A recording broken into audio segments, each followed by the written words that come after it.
અમરોલીમાં વ્યક્તિની 4 આંગળી કપાયાનો મામલો સામે આવ્યો છે। સુરતથી વિગતો સામે આવી રહી છે। અમરોલીમાં વ્યક્તિની 4 આંગળી કપાયાનો મામલો સામે આવ્યો છે। સુરત ક્રાઇમ બ્રાન્ચે ભેદ ઉકેલી કાઢ્યો છે। ફરિયાદીએ પોતે જ પોતાની આંગળી કાપી હોવાનું સામે આવી રહ્યું છે। નોકરી ધંધો ન કરવા આંગળી કાપી હોવાનું સામે આવ્યું છે। સુરતથી આ વિગતો સામે આવી રહી છે। ફરિયાદીએ પોતે જ પોતાની આંગળી કાપી હતી।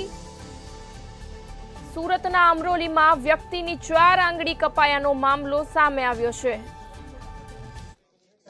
ડિસેમ્બરના રોજ અમરોલી પોલીસ સ્ટેશન વિસ્તારમાં એક વેદાંત સર્કલ પાસે એક મયુરભાઈ ઘનશ્યામભાઈ તારપરા રાત્રે ત્યાંથી નીકળતા હશે ને એમને ચક્કર આવી જતા એક જગ્યાએ બેસી ગયા અને એમને થોડી વાર પછી જ્યારે ભાનમાં આવ્યા તો એમનો મોબાઈલ મોટરસાઇકલ બધું જ હતું, પરંતુ એમના હાથની 4 આંગળીઓ જતી રહેલી હતી।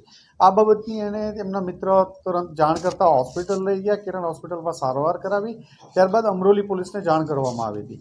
પ્રાથમિક દ્રષ્ટિએ કોઈ તાંત્રિક વિદ્યા કે એના માટે આંગળીઓ કાપી હોય એવું લાગતું હતું, પરંતુ જ્યારે ભોગ બનનારની પોલીસ દ્વારા વારંવાર પૂછપરછ કરતા એણે એવું કન્ફેશન કર્યું કે એ વરાછામાં એક અનસ જ્વેલર્સ છે, અનપ જ્વેલર્સ, ત્યાં કોમ્પ્યુટર ઓપરેટર તરીકે નોકરી કરતો હતો। આ જે જ્વેલર્સ છે એ એમના કોઈ સગા સંબંધીનું જ છે અને ત્યાં એને સ્ટ્રેસ